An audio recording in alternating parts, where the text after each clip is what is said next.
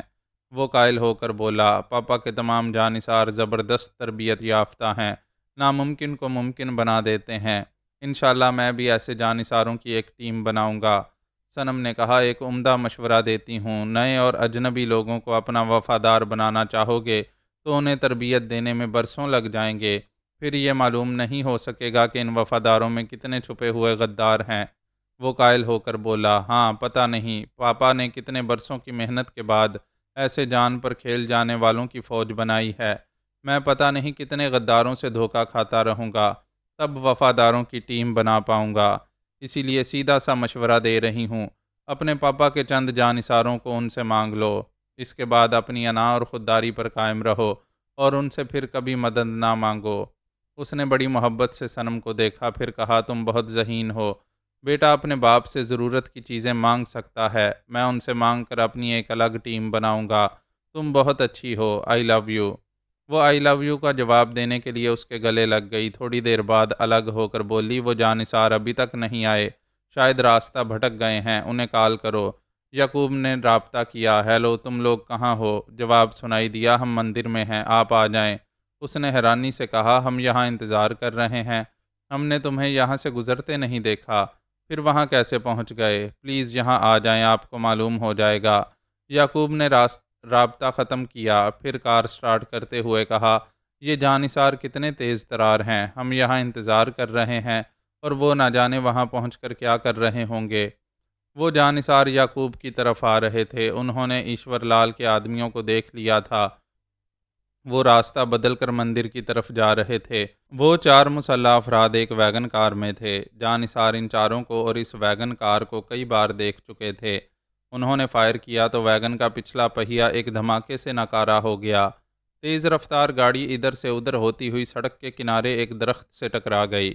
وہ دشمن گاڑی کے ڈگمگانے کے باعث خود کو سنبھال نہ سکے، پھر فائر کیسے کرتے؟ جانثار اپنی گاڑی سے نکل کر تڑا تڑ گولیاں برساتے ہوئے قریب آئے تو دو مر چکے تھے، باقی دو حادثے کے باعث زخمی ہو گئے تھے، انہیں بھی گولی مار دی گئی۔ وہ جانثار دوسرے راستے پر بہت دور نکل گئے آئے تھے، یہ معلوم تھا کہ آگے ساحلی راستے پر جانا ہے، لہٰذا وہ اندازے سے آگے بڑھتے ہوئے اس مندر میں پہنچ گئے۔ انہوں نے وہاں مہا پجاری کو اس کے دو چیلوں کے ساتھ دیکھا، وہ ایک بڑی سی انگیٹھی میں کوئلے دہکا رہے تھے۔ پجاری انگیٹھی کو سندور لگا کر منتر پڑھ رہا تھا، ان کے خیال کے مطابق ارجن ورما بلیدان کے لیے وہاں آنے والا تھا، اس کی گردن اڑانے کے لیے ایک بڑا سا بغدہ رکھا ہوا تھا۔ جانثاروں نے وہاں پہنچتے ہی دونوں چیلوں کو گولی مار دی۔ پجاری اچھل کر کھڑا ہو گیا، انہیں گھور کر دیکھتے ہوئے منتر پڑھنے لگا۔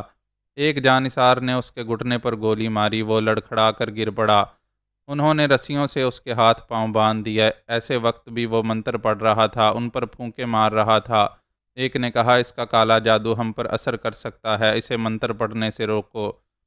انگیٹھی میں کوئلے دہک رہے تھے، ایک جانثار نے چمٹے سے دہکتے ہوئے انگارے اٹھائے، دوسرے نے پجاری کی ناک دبائی تو اس نے سانس لینے کے لیے منہ کھول دیا، پھر ایک دم سے چیخ پڑا، اس کے منہ میں دو انگارے پہنچ گئے تھے، وہ رسیوں سے بندھا ہوا تڑپ رہا تھا، فرش پر ادھر سے ادھر ہو رہا تھا، اس کے منہ کے اندر چھالے پڑ گئے تھے، زبان جل گئی تھی، وہ منتر پڑھنے کے قابل نہیں رہا تھا۔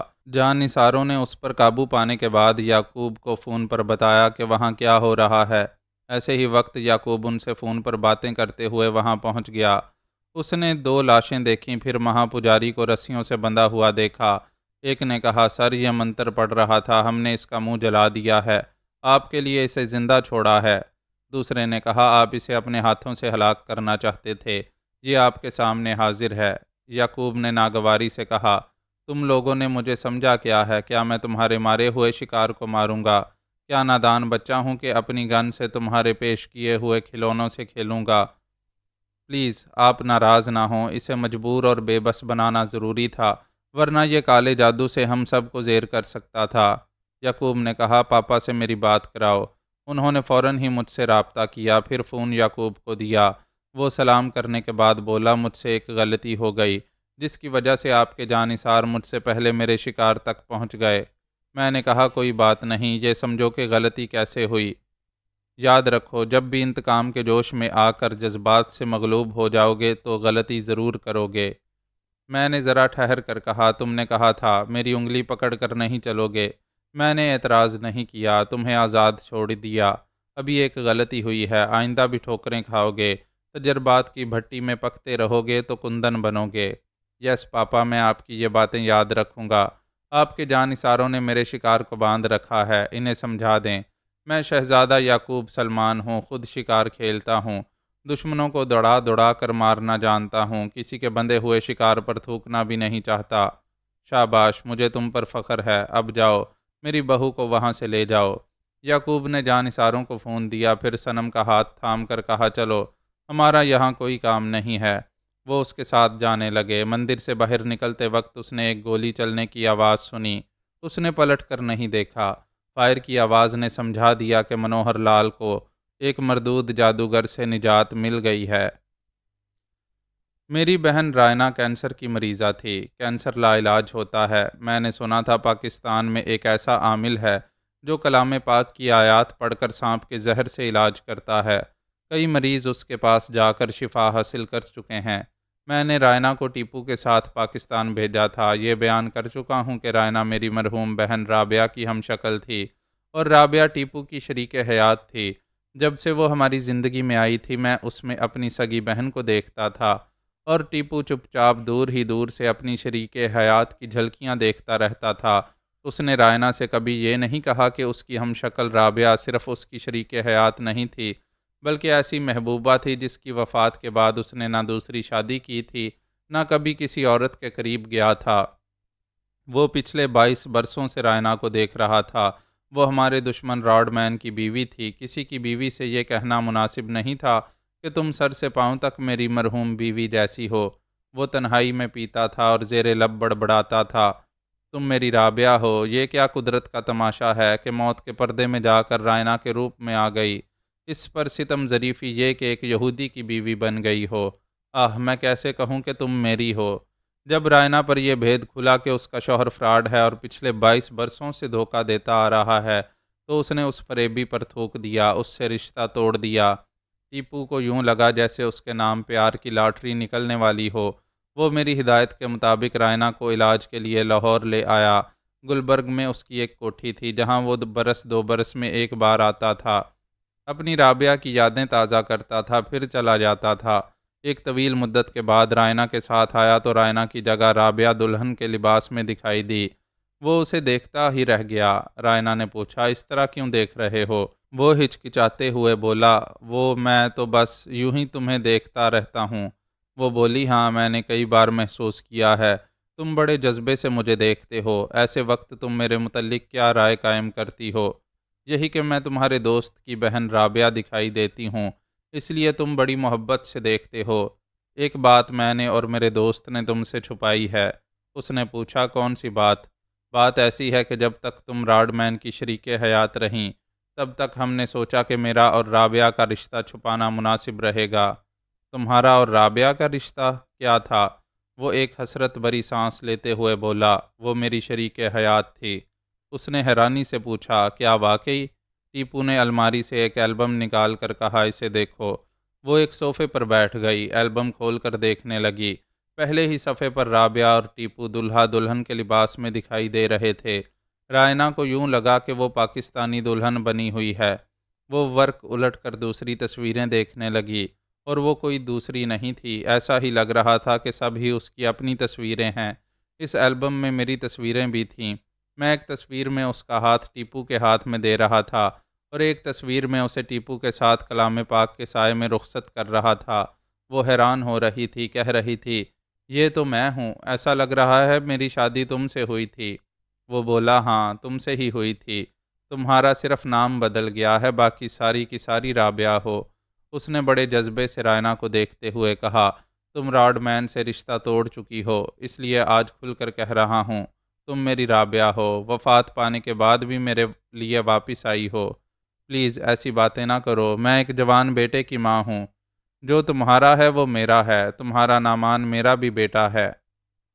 اس نے سر اٹھا کر ٹیپو کو دیکھا، پھر نظریں جھکا لیں۔ وہ بولا، میں نے تمہارا میرج سرٹیفکیٹ دیکھا ہے، شادی کے دن تم 17 برس کی تھی، آج نعمان 22 برس کا ہے، اس حساب سے تم 39 برس کی ہو، بوڑھی نہیں ہو، جوان ہو، کیا باقی زندگی کسی چاہنے والے کے بغیر گزار سکو گی؟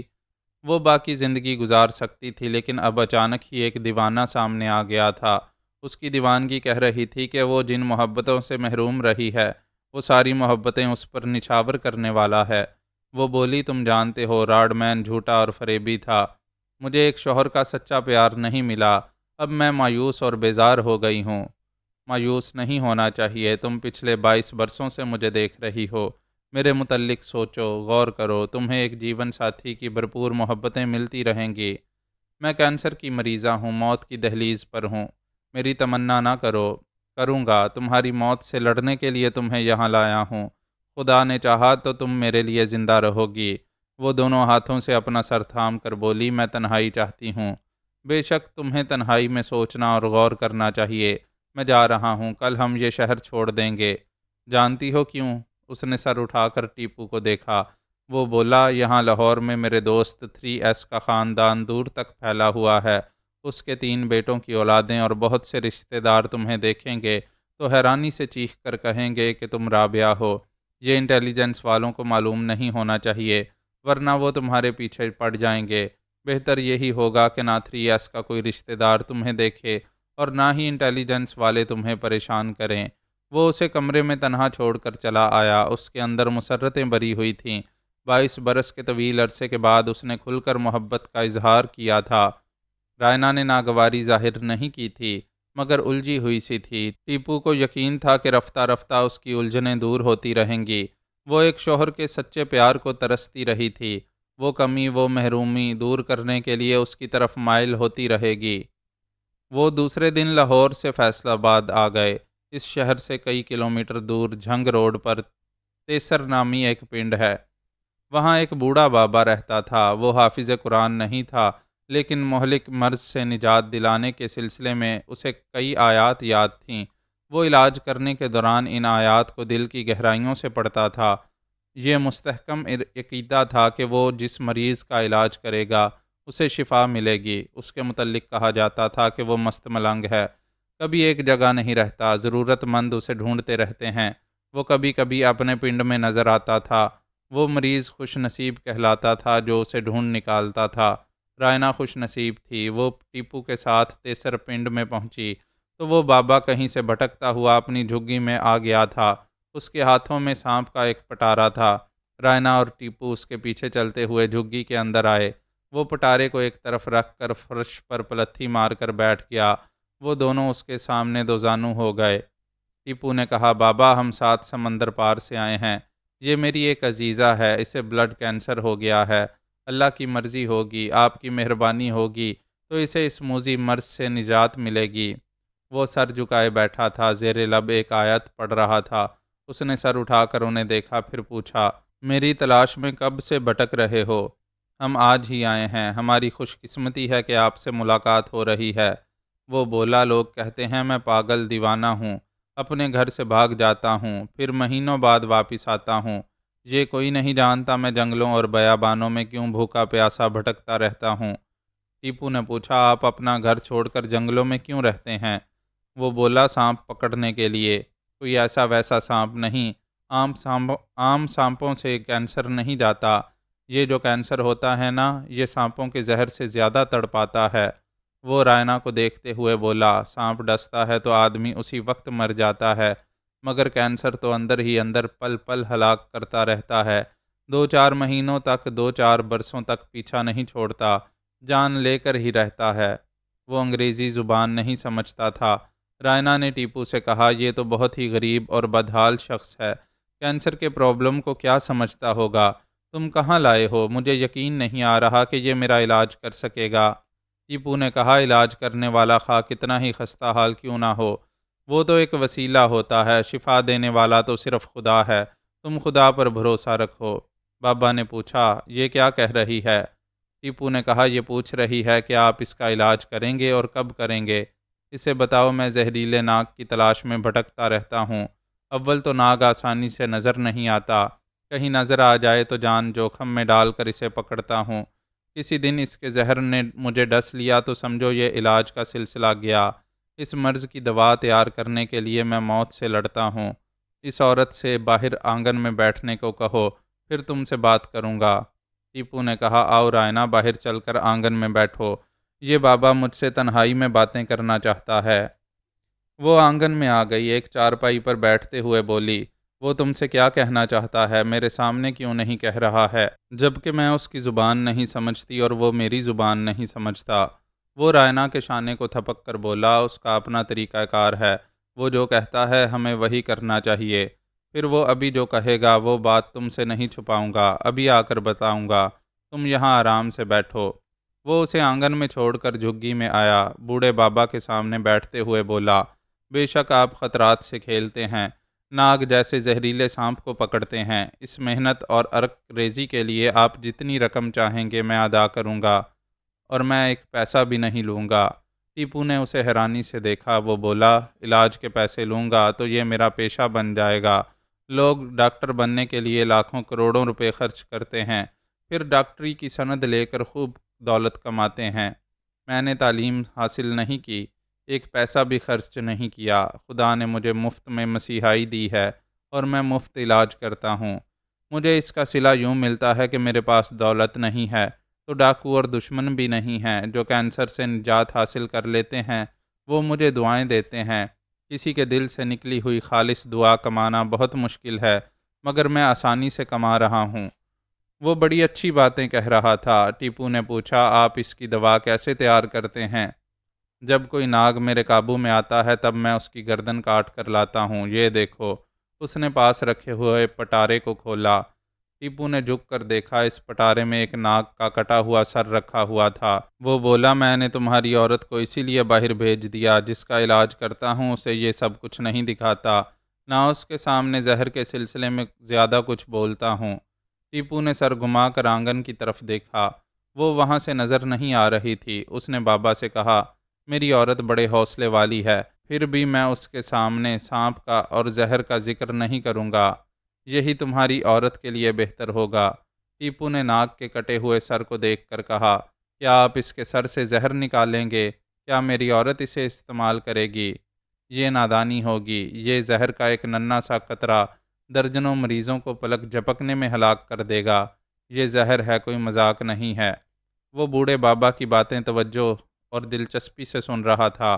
وہ کہہ رہا تھا، میں اپنے آنگن میں ایک چھوٹا سا گڑھا کھود کر ناگ کا سر وہاں رکھتا ہوں، پھر 6 قسم کی خاص جڑی بوٹیاں کاٹ کر اور پیس کر اس کے سر پر ڈالتا ہوں، پھر گھڑے کو بھر دیتا ہوں۔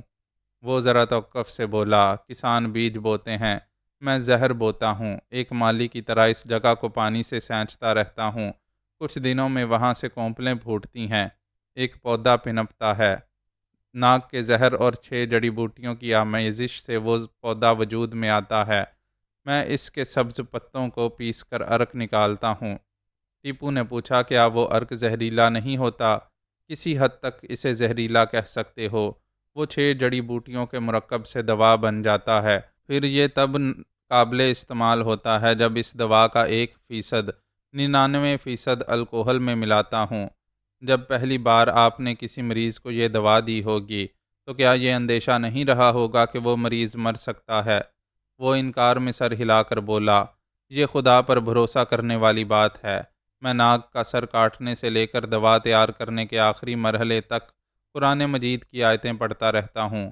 جب میں نے پہلی بار یہ دوا تیار کی تو مقدس آیات پڑھتے ہوئے اس کی ایک خوراک اپنے حلق سے اتاری اور دیر تک اس کے رد عمل کا انتظار کرتا رہا، مجھے کوئی نقصان نہیں پہنچا، البتہ دل گھبرانے لگا، ایک ذرا نشہ سا چھانے لگا۔ میں نے بازار سے دودھ لا کر پیا، ناگ دودھ پیتا ہے، اس کی کوئی وجہ تو ہوگی۔ وجہ یہ معلوم ہوئی کہ گھبراہٹ کم ہو گئی، میں نے اور ایک گلاس دودھ پیا تو طبیعت سنبھل گئی۔ میری ان باتوں کو اچھی طرح یاد رکھو، اپنی عورت کو صبح دوا کا 1 قطرہ اور شام کو 1 قطرہ 1 گھونٹ پانی میں ملا کر پلاؤ۔ ایسے وقت کلام پاک کی جو آیتیں بتائی جائیں انہیں پڑھتے رہو۔ جب بھی اس کا دل گھبرائے اسے دودھ پلانا، انشاءاللہ رفتہ رفتہ شفا حاصل ہوتی رہے گی۔ 1 ہفتے بعد پھر اسے صبح شام 1 خوراک دو، ہر ایک ہفتے کے وقفے سے 1 ماہ تک قرآن مجید پڑھتے رہو اور اسے دوا کھلاتے رہو۔ اس کے بعد دوا ضروری نہیں رہے گی۔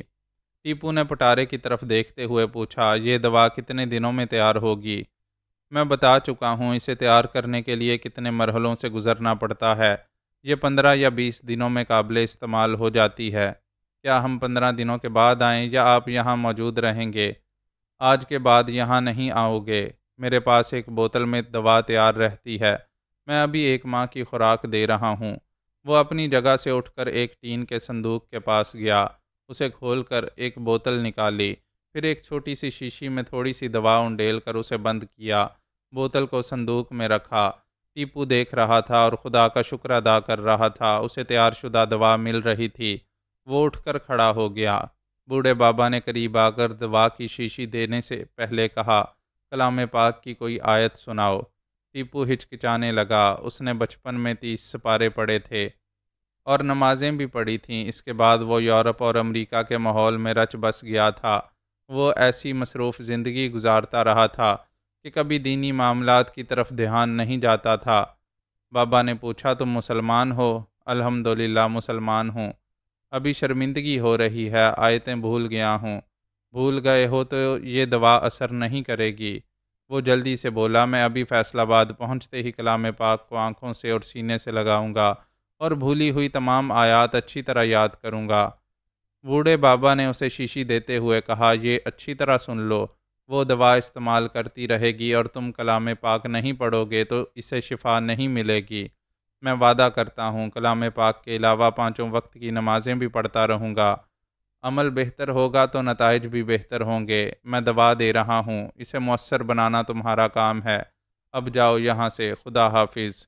اس نے دل کی گہرائیوں سے بابا کا شکر ادا کیا، پھر رائنا کے ساتھ فیصل آباد آ گیا۔ جب رابعہ اس کی شریک حیات تھی، تب وہ صحیح معنوں میں ایک مسلمان کی طرح اس کے ساتھ زندگی گزارتا رہا تھا۔ رائنا کی صورت میں پھر رابعہ آ رہی تھی۔ اسے شریک حیات بنانے کے لیے پھر سے دین کی طرف آنا تھا۔ کلام پاک کی آیات پڑھ کر وہ دوا کو مؤثر بنا سکتا تھا، رائنا کو ایک نئی زندگی دے سکتا تھا۔ وہ خود نئے سرے سے اپنے دین کی طرف مائل ہونے والا تھا۔ معزز ناظرین و سامعین، لائک، کمنٹس اور شیئر ضرور کریں۔ شکریہ۔